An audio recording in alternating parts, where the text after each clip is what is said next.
Elden Ring controller not working. Hey gamers, if your controller isn't working in Elden Ring, don't worry, I've got you covered.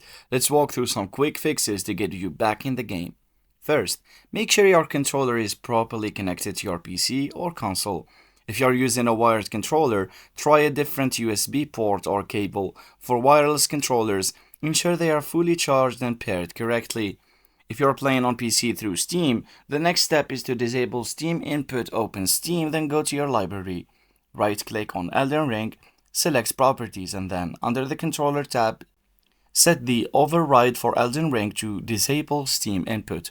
Ensure your controller drivers are up to date, so for Xbox controllers on PC, you can update through Windows Update. For PlayStation controllers, check for any driver updates or use third-party software like DS for Windows to manage and configure your controller.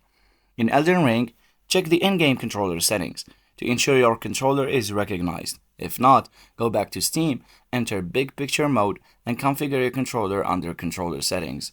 Finally, test your controller on other games to ensure it's not a hardware issue.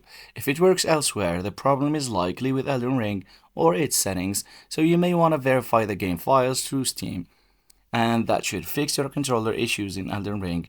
If this guide helped you, don't forget to like, subscribe, and hit the bell for more gaming tips and tricks. Thanks for watching, and happy gaming!